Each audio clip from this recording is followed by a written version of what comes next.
습니다. 말씀의 권능을 다하여 주시고 은혜의 말씀이 선포되게 하여 주옵소서. 우리의 상한 심령이 치유되게 하여 주옵소서. 예수님 이름으로 기도드립니다. 아멘. 이 시간에 함께 하신 여러분들에게 하나님의 놀라운 은혜와 축복이 함께 하시기를 소망합니다. 이 시간 참된 믿음을 경험하는 귀한 축복의 시간이 되시기를 소망합니다. 어떤 시골에 사는 한 소년이 있었습니다. 그 소년은 시골에서 어디로 이제 도시로 유학을 갔습니다. 이제 부모님께서 그 소년 아이를 도시에 가서 공부하도록 허락을 해준 것입니다. 그래서 그는 도시에서 공부를 하다가 방학이 되면 집에 와 있다가 또 학기가 되면 올라가곤 했습니다. 그래서 이제 그 소년이 얼마 정도 자랐습니다. 자라서 또 방학이 돼서 집으로 왔습니다. 촌으로 왔습니다. 그런데 아버님이 쟁기질을 하고 있는 것이었습니다. 일을 하고 있는 것입니다. 그래서 그는 이제 조금 더 자라서 쟁기질도 할 수 있을 것 같은, 그러니까 쟁기를 잡아도 자기가 딸려가지 않을 것 정도로 이제 그런 마음이 드는 것이었습니다. 그래서 그 아버지를 돕기 위해서 밭으로 나아갔습니다. 나가니까 아니나 다를까 아버지는 쟁기를 질을 하고 있었습니다. 그래서 아버지에게 이야기를 합니다. 아버지, 제가 좀 돕겠습니다. 이제 나는 많이 컸습니다. 그러니까 이 쟁기질을 할 수 있습니다. 이렇게 이야기하니까 아버지가 그러면 한번 해봐라 하는 거예요. 해봐라. 그래서 쟁기질을 합니다. 하고 쟁기가 끄떡 들리기도 하고 소각간이 빨리 가면 확 들리기도 하고 잘 파지지도 않는 거예요. 그래서 쭉 가다가 끝까지 가서 뒤로 돌아보니까 꼬불꼬불하는 거예요. 길이 이리 아버지가 한 것은 똑 바른데 자기가 한 것은 너무 굽은 거예요. 그래서 그것을 한참 보고 있으니까 아버지가 알고 무슨 뜻인지 알고, 그래, 처음에 할 때는 항상 앞에 목표를 정해놓고 그것을 보고 나가면 똑바로 간다 하면서 처음에는 목표를 정해라 하면서 정하고 해보라는 거예요. 그래서 그 아들은 알아듣고 이제 목표를 정합니다. 앞에 보니까 소가 풀을 뜯어먹고 있는 거예요. 그래서 소를 목표를 정했습니다. 갑니다. 가를 쭉 한데 처음 간 것보다는 조금 더 낮게 좀 잘 가는 것이었습니다. 그런데 뒤를 딱 다 와서 뒤로 보니까 아니라도 또 조금 아까보다는 슬한데 조금 구부러진 거예요. 굳은 거예요. 그래서 아버지가 그것을 눈치채고 이야기합니다.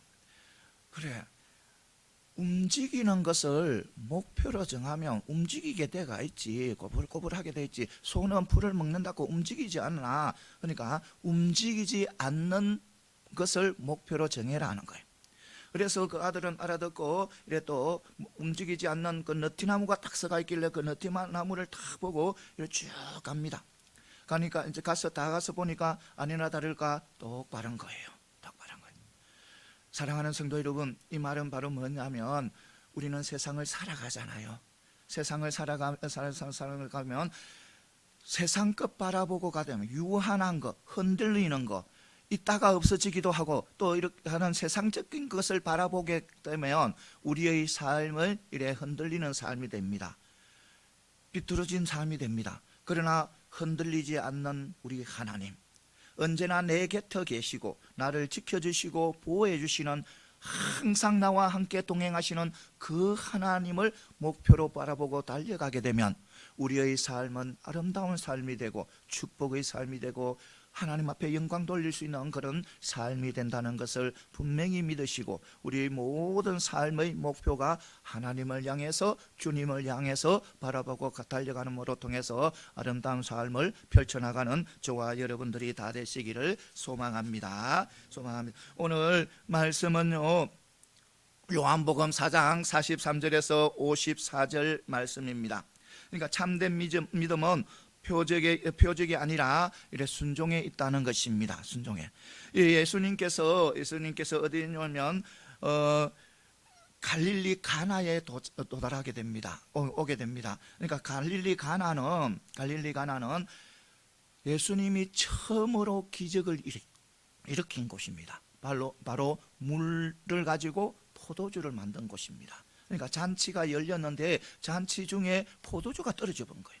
포도주가 떨어졌는데 그 포도주를 그 당시에 잔치에 포도주가 떨어지면 안 돼요. 안 되기 때문에 그 포도주를 구해 와야 됩니다. 그래서 예수님께서 물을 가지고 포도주를 만드는 그런 기적을 베푸는 곳이 바로 그겁니다.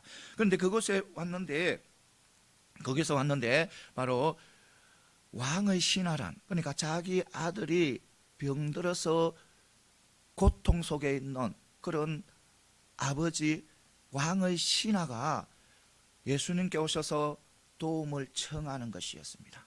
그러니까 자기 도움을 청하는 것이었습니다. 그러니까 자기 아들이 이래 죽게 됐으니까 예수님이 오셔서 고쳐주려고 하는 거예요. 그런데 예수님은 가지 않고 말만 하는 거예요. 그 아이를 본 적도 없는데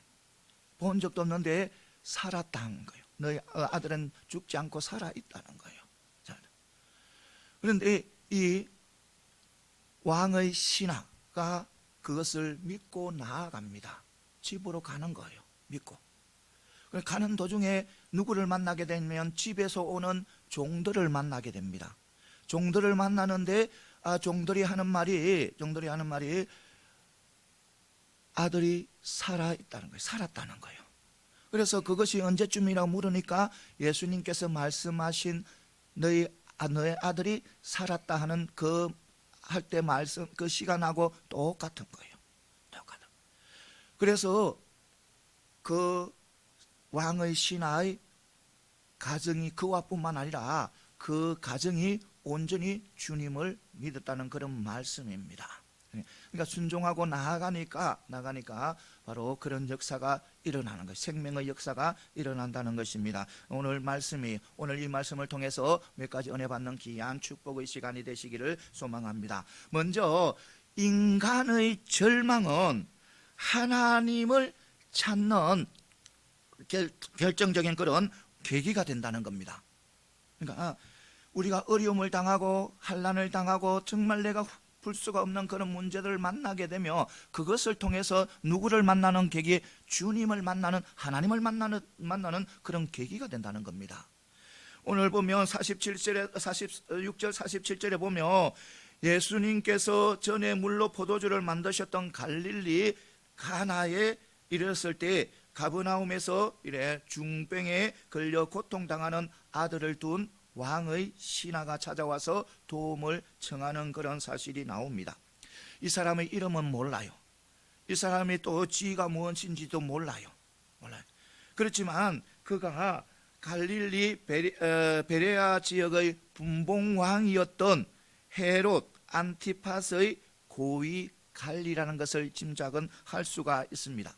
그러니까 그는 권력을 가진 사람입니다. 힘이 있는 사람입니다. 고급 관리입니다. 그런데 그가 자기 아들이 아팠습니다.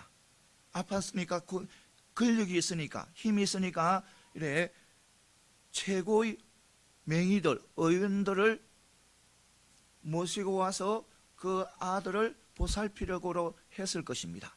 그런데 아무도 자기 아들을 고치지도 못한 겁니다. 자기 아들을 낫게 하지 못한 거예요.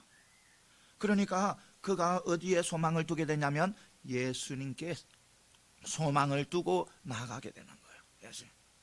그는 세상적인 방법으로, 모든 방법으로 다 동원해서 자기 아들을 고치려고 애를 썼습니다. 그렇지만 자기 아들은 나아지는 것을 보이지 않고, 회복되려고 보이지 않고 더욱더 악해져 가는 거예요. 더욱더 악해지는. 그래서 그는 모든 것을 다 제껴놓고 예수님 앞에 소망을 두는 거예요. 그러니까 예수님 앞에 와서 이래 도움을 청하게 되는 것이었습니다. 그러니까 그는 다른 어떤 선택의 여지가 없었습니다. 그는 다른 사람들이 보면, 그러니까 왕의 신하가 전에 목수였던 예수에게 도움을 청한다는 다른 사람이 알게 되면 물론 이래 조롱을 할 수도 있지만 그는 아무 상관이, 정말 자기 아들의 그 병, 그에 비해서는 그 조롱은 아무것도 아닌 것이었습니다.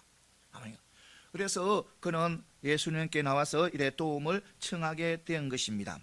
여기서 우리가 알 수 있는 것은 바로 우리가 인간의 절망은 하나님을 찾는 결정적인 그런 계기가 된다는 것을 우리는 알 수가 있는 것입니다. 만약 이 왕의 신하가 자기 아들의 그 병이, 그러니까 절망적인 그런 병이 없었더라면 어떻게 고급 관리가 예수님 앞에 나오겠습니까? 그럴 수 없을 겁니다. 그런데 그가 고급 관리였지만 세상에 소망을 두어서 아무것도 안 되었기 때문에 예수님 앞에 소망을 두고 나온 것이었습니다. 그러니까 우리는 어떤 어려움을 만나고 믿음의 백성들, 하나님의 백성들은 어떤 어려움을 만나고 힘든 일을 만나게 되면 그것을 긍정적으로 좋게 바라봐야 된다는 것입니다. 우리 야고보도 이런 말을 하셨습니다. 여러 가지의 시험을 만나게 되면 바로 온전히 기쁘게 하라. 그러니까 어려움을 만나면 기뻐하라는 거예요. 그러니까 우리 보통 사람 같으면 이 말은 의아의 학교입니다. 어떻게 해서 어려움을 만났는데, 힘든 일을 만났는데, 내가 감당할 수 없는 일을 만났는데 어떻게 기뻐하지? 의아하게 생각할 겁니다. 그런데요, 하나님 안에서 주어지는 어려움과 고통,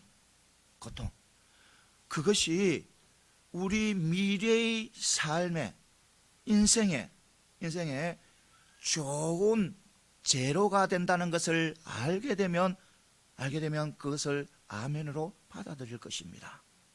사랑하는 성도 여러분, 우리 보면 그러니까 다른 모든 것들도 마찬가지지만 어떤 어려움이나 어떤 고난이 또 양명성이 있습니다. 그러니까 우리가 부정적으로 그것을 바라보게 되면 인생을 실패로 이끄는 독이 될 수 있는 그 한 면이 있고, 우리가 긍정적으로 바라보게 되면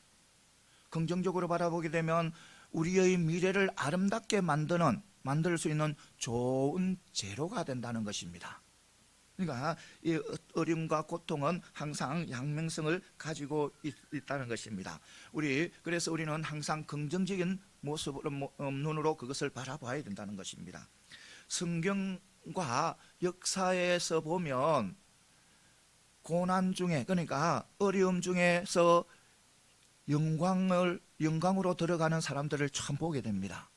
많이 보게 되는 거예요. 그러니까 어려움을 겪다가 이래 큰 일을 하는 사람들을 보게 됩니다.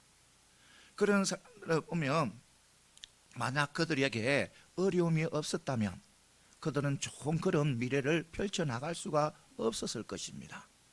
어려움이 있었기 때문에 그들에게 큰 미래가 펼쳐진 것입니다.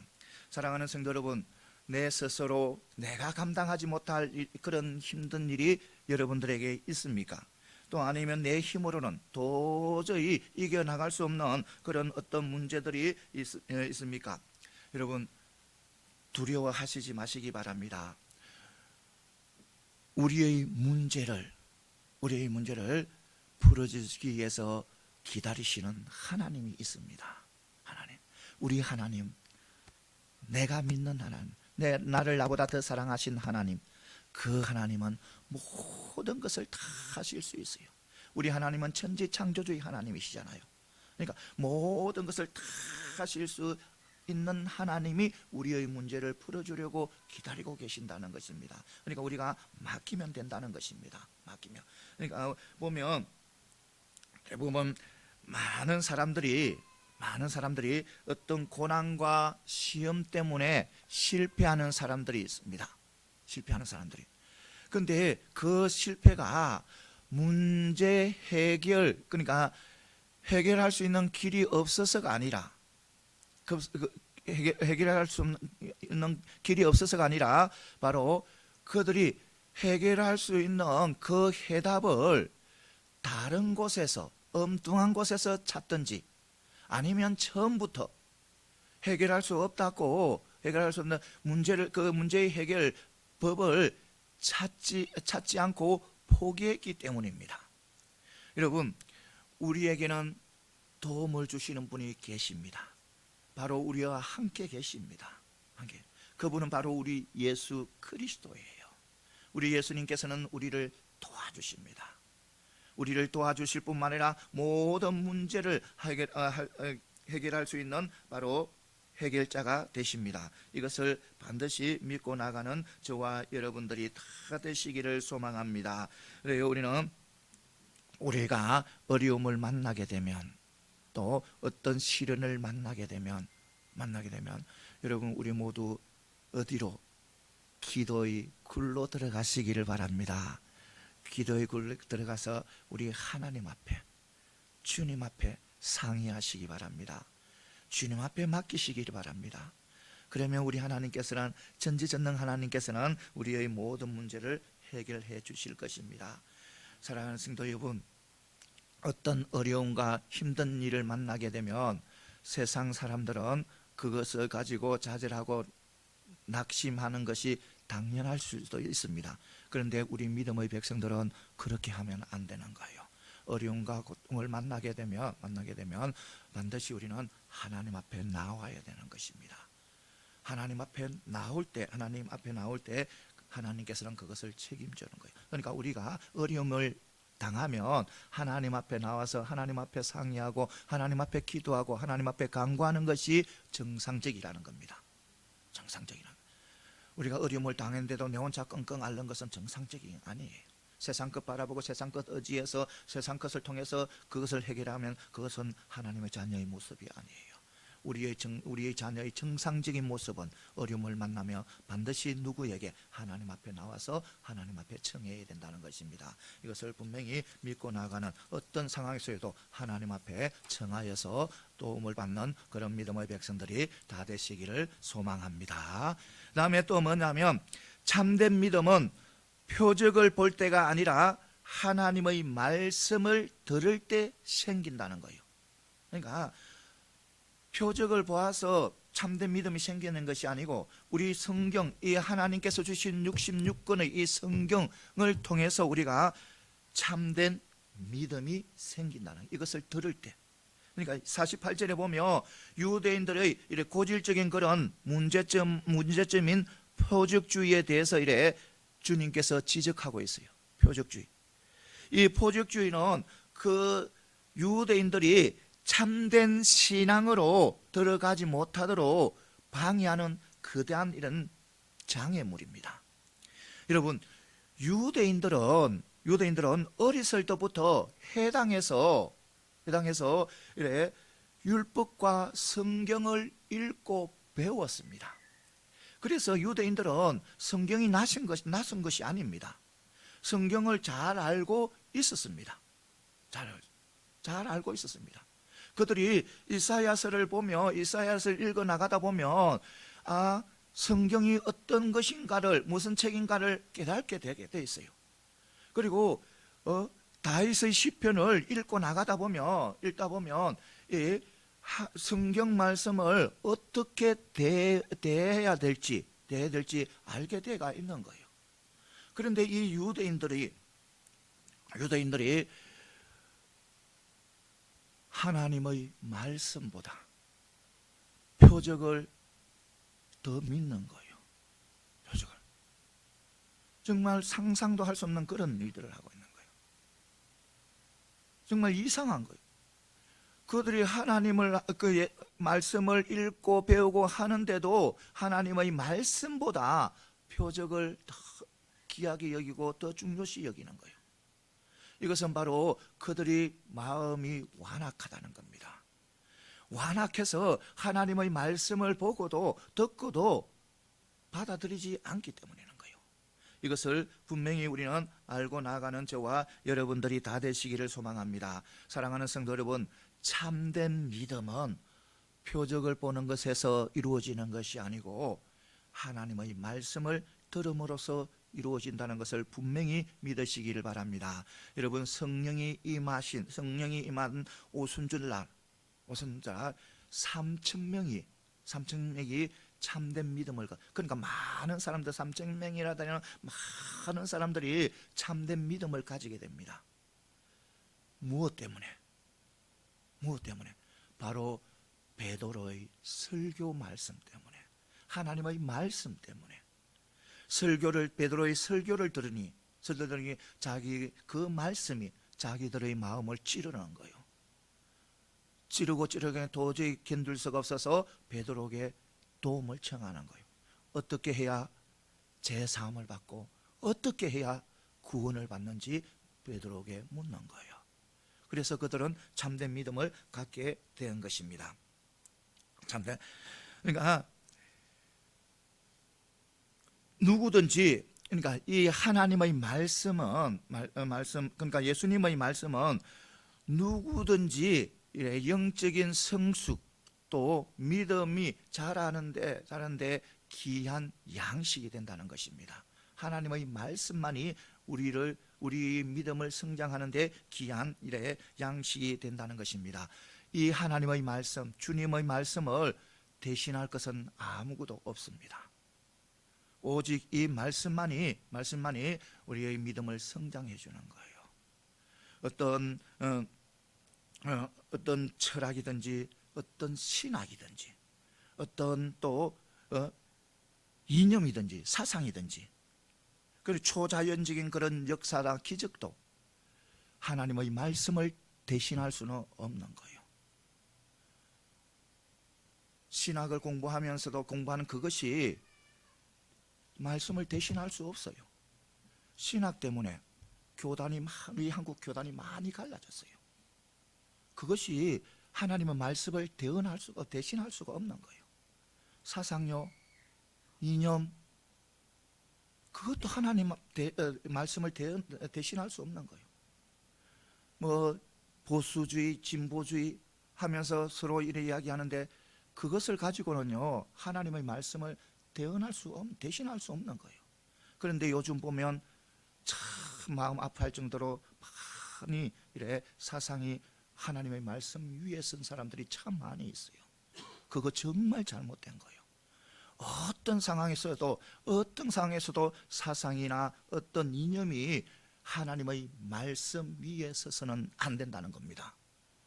교회에 또 그들이 들어와서도 안 된다는 거예요. 교회에 들어오게 되면 교회를 어질피게 되어 있는 거예요. 이것을 분명히 아시고 하나님의 말씀을 대신할 것은 아무것도 없는 거예요. 그러니까 보면 초자연적인 어떤 사건이나 또 기적, 어떤 것도 하나님의 말씀을 대언할 수 없다는 것을 분명히 믿고 나가는 저와 여러분들이 다 되시기를 소망합니다. 그러니까 우리가 건강한 사람도 영양분을 먹어야 힘을 펼잖아요. 힘을 쓸 수 있잖아요. 그것을 영양분을 먹지 않으면 힘을 못 쓰잖아요. 성도들도 마찬가지라는 겁니다. 우리의 영양분이 대신 성도의 영양분이 되는 말씀을 먹어야 된다는 것입니다. 말씀을 알아야 된다는 겁니다. 알 때 우리는 견고한 믿음의 삶을 살아갈 수가 있는 거예요. 만약 말씀을 먹지 않으면, 내가 아무리 믿음을 가장하더라도 말씀을 먹지 않으면 휘청거리게 되어 있는 거예요. 비틀거리게 되어 있는 거예요. 조그만 파도가 밀려와도 그게 휩쓸려 넘어지는 거예요. 그렇기 때문에 우리는 어떤 상황 속에서도 우리는 항상 예수님 말씀 위에 어떤 것도 세워서는 안 된다는 것입니다. 어떤 것도 대신해서는 안 된다는 것입니다. 그러니까 표적을 보고 믿음이 선 자들은 넘어지기 일쑤예요. 잘 넘어져요. 하나님을 배반하고 하나님을 또 떠나는 사람들이 많아요. 표적을 보고. 왜냐하면 표적은 그 표적을 보고 신앙생활을 하는 사람들은 내가 어떤 질병이 와서 그거 나았대가지고 그것이 가장 큰 은혜 받았다고 또 자랑하고 아니에요. 우리 일상생활에서는 놀라운 기적들이 너무너무 많아요. 내 삶의 전체가 기적들로 가득 찼어요. 가득 차. 그러니까 표적을 보고 기적을 보고 살아가는 사람들은 조그만 어떤 것을 가지고 그것을 큰 기적이라고 하면서 자랑하고 간증하고 하는데 그것이 아니라는 겁니다. 우리에게 펼쳐진 기적은 엄청나다는 겁니다. 만약 내가 예를 들어서 빛이 우리에게 비춰지는 거 하나님 앞에는 그것이 아무것도 아니에요. 하나님 앞에서는 말씀으로 빛이 한 비춰지는 걸까? 말씀으로 하면 되니까. 하나님 앞에서는 아무것도 아니지만 우리에게는 너무나도 기적이란 큰 기적이라는 거예요. 내가 어떤 상황 속에서도 빛을 비추게 할 수는 없잖아요. 하나님만이 할 수 있잖아요. 그게 엄청난 기적인 거예요. 내가 두 눈을 보는 거, 두 눈을 보고 살아가는 거 기적이잖아요. 하나님 보시기에는 하나님의 앞에는 그것이 아무것도 아니에요. 내 두 눈으로 사물을 보고 모든 것을 판단하고 일하는 거 하나님 보시기에는 아무것도 아니지만 나에게는 너무나도 큰 기적이라는 겁니다. 내가 어떻게 해서 이 두 눈을 가질 수 있겠어요? 어떻게 해서 내 두 눈으로 볼 수가 있겠어요? 하나님의 은혜 아니면 하나님의 능력 아니면 안 된다는 거예요. 그런 기적을 우리는 경험하고 있는 거예요.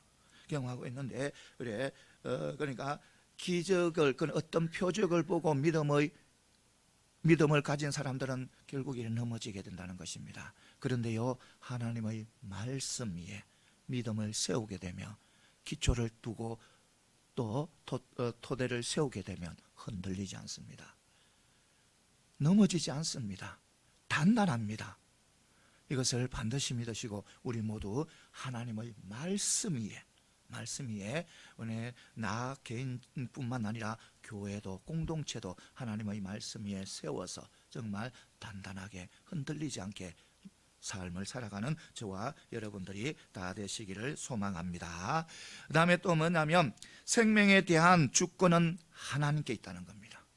생명에 대한 주권, 그러니까 생명은 누구에게 있다? 하나님 앞에 달려있다는 것입니다. 49절 50절에 보면 왕의 신하가 이래 사경을 헤매는 아들을 생각하여 예수를 재촉하는 사실과 그리고 예수님께서 그에게 내 아들이 살아있다는 말씀하신 사실이 나옵니다.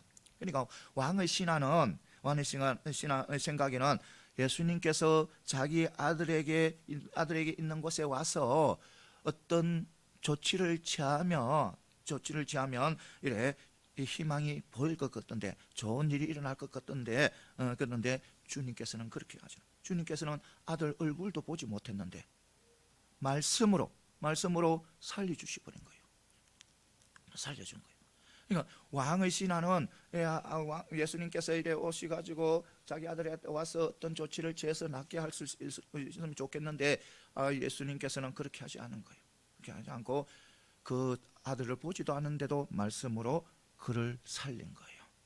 이것을 통해서 우리가 알 수 있는 것은 바로 우리는 여기서 바로 생명에 대한 하나님의 절대적인 주권을 우리가 볼 수가 있는 것입니다. 그러니까 우리 하나님은 생명의 주인이시라는 겁니다.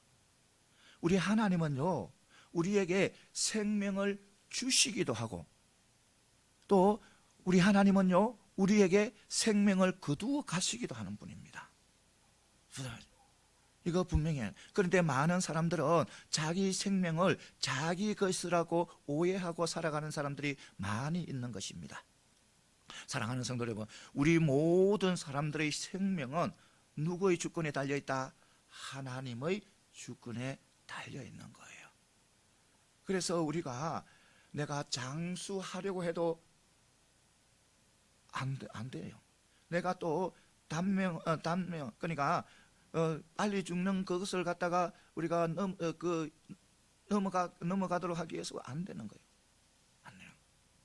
하나님이 거두면 우리는 가야 되는 거예요. 하나님께서 취하시면 우리는 가야 되는 거예요. 가야 돼요. 이것을 우리는 분명히 믿고 나아가는 저와 여러분들이 다 되시기를 소망합니다. 그러니까 우리는 우리의 생명은 오직 누구에게 달려가 있다? 하나님 앞에 달려가 있는 거예요. 그래서 우리 믿음의 백성들은 우리가 항상 주님 안에서, 하나님 안에서 큰 꿈을 꾸어야 돼요. 어디 소망을, 큰 소망을 두어야 되는, 천국의 소망, 영원한 생명의 소망을 두어야 되는 거예요. 그리고 세상에서 아름다운 그런 꿈을 꾸어야 되는 거예요. 큰 꿈을 꾸어야 되는 거예요. 그런데요, 중요한 것은요, 우리의 생명은 누구에게 달려있다? 하나님 앞에 달려있다는 겁니다. 5분 앞도 우리는 내다보지 못하는 그런 존재예요. 5분 앞도 내다보지 못한다. 그래서 중요한 것은, 우리가 큰 꿈을 가지는 것도 너무 중요하지만 오늘 하루를 아름답게 살아가는 것도 너무너무 중요하다는 겁니다. 그게 못지않는 너무 중요하다는 겁니다. 오늘 하루를 복되게, 정말 아름답게 하나님의 말씀 안에서, 주님의 말씀 안에서 살아가는 것이 그만큼 중요하다는 겁니다. 오늘 하루를 바로 살아가게 되면 아름다운 미래가 펼쳐지게 되어 있는 거예요. 오늘 하루를 말씀 안에서 살아가게 되면 영원한 생명이 주어지는 거예요. 천국이 주어지는 거예요. 그래서 우리는, 믿음의 백성들은 하루하루를 복되게 살아가야 되는 거예요. 말씀 안에서 아름답게 살아가야 되는 거예요. 이것을 분명히 믿고 나아가는 저와 여러분들이 다 되시기를 소망합니다. 그래서 여러분, 힘들고 어렵더라도 하루하루를 항상 말씀 안에서 힘있게, 또 능력있게 살아가는 저와 여러분들이 다 되시기를 소망합니다.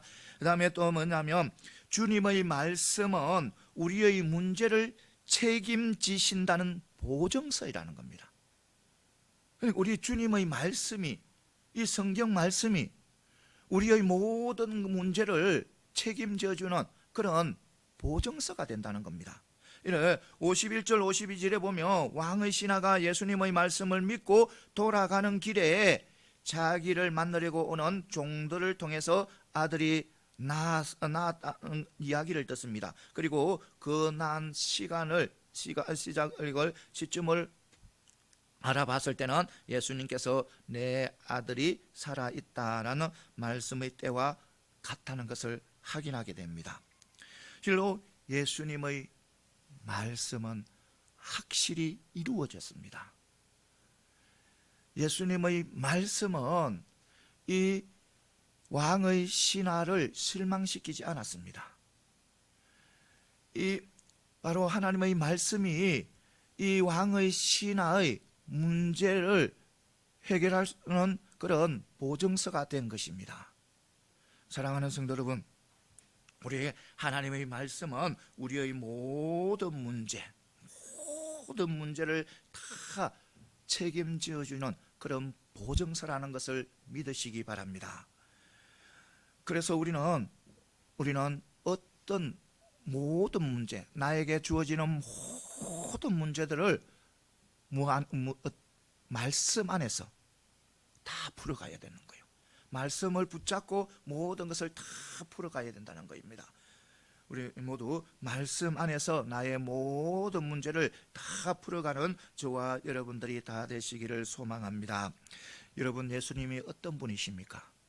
예수님은요, 오병의 기적을 일으키시는 분이에요.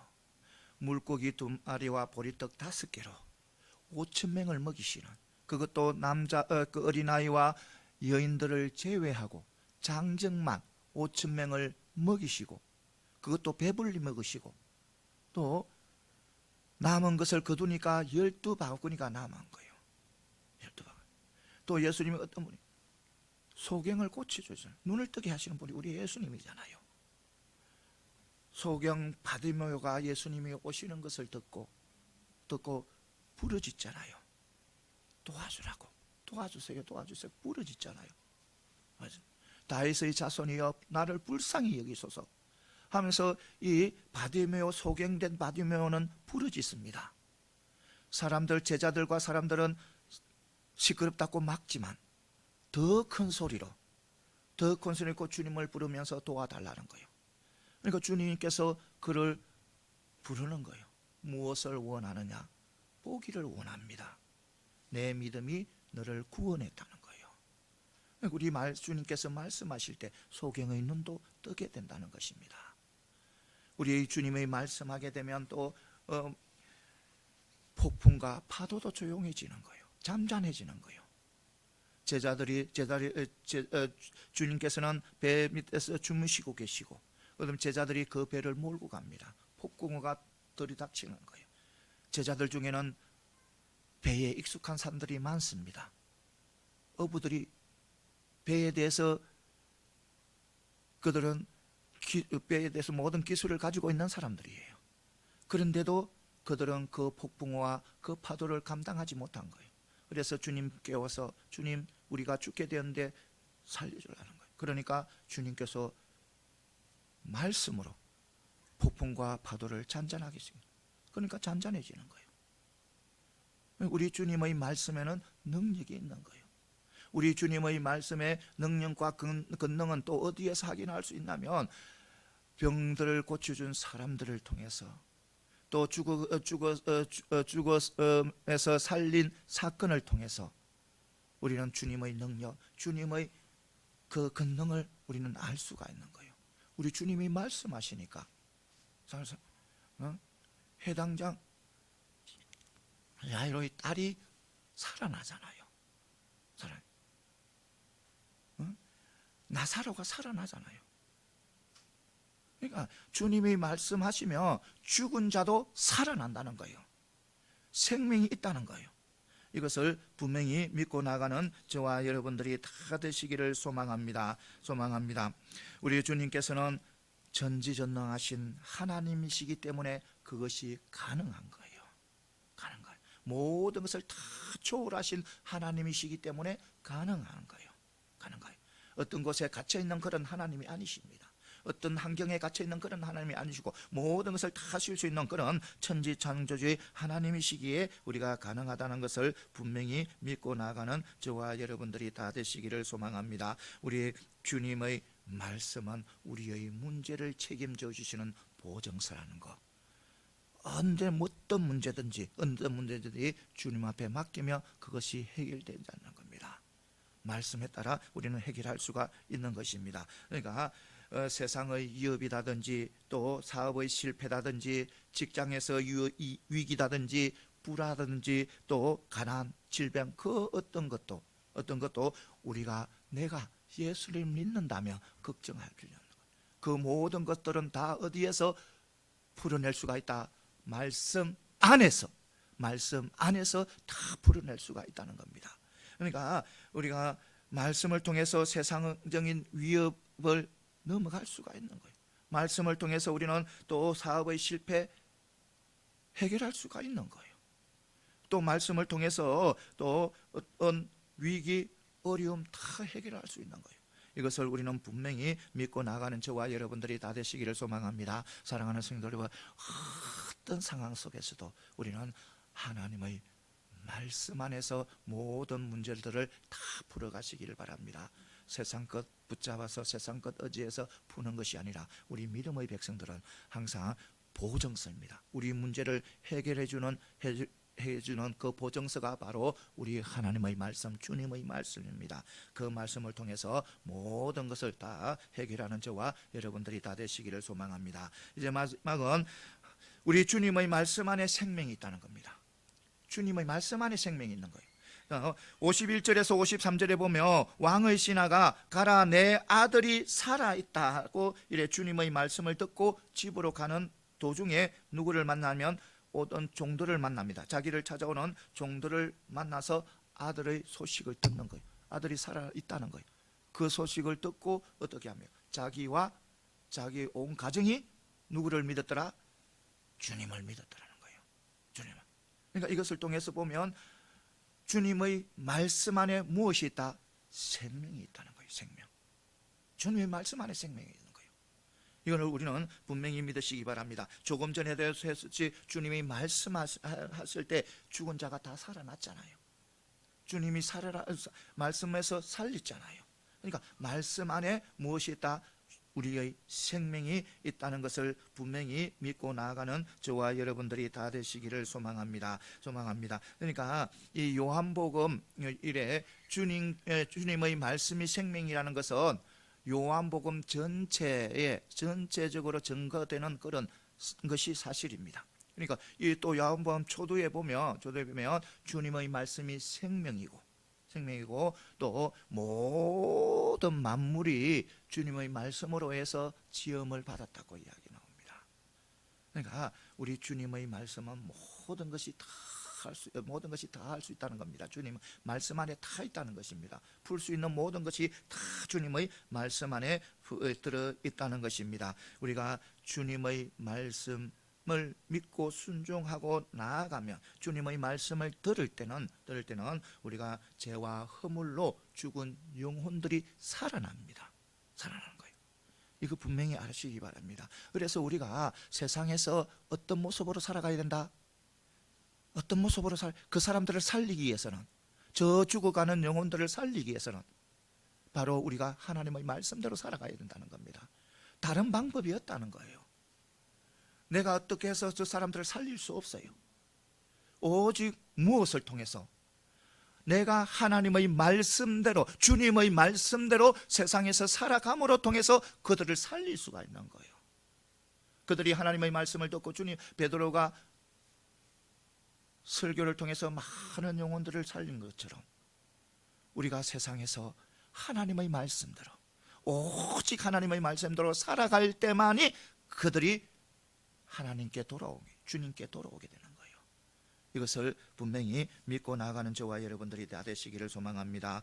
우리가 말씀 외에 다른 것을 믿고 또 의지하게 되면 우리의 생명뿐만 아니라 모든 것이 죽게 되지만, 우리가 예수님을 믿고 또 예수님의 말씀을 의지하고 붙잡고 나아갈 때 우리의 생명뿐만 아니라 풍성한 삶을 누리게 된다는 것입니다. 이제 말씀을 맺겠습니다. 사랑하는 성도 여러분, 우리의 참 믿음은 우리의 표적에서 나오는 것이 아닙니다. 어디에서? 말씀의 순종에서 나오는 거예요. 이거 분명히 알아야 돼요. 말씀의 순종입니다. 목사의 말이 아니고, 어떤 장로의 말이 아니고, 누구의 말? 주님의 말씀. 주님의 말씀에 순종하고 나아갈 때 우리의 참 믿음이 주어진다는 겁니다. 이것을 분명히 믿고 나가는 저와 여러분들이 되시고 참 믿음으로 승리의 삶을 살아가시기를 소망합니다. 기도드리겠습니다.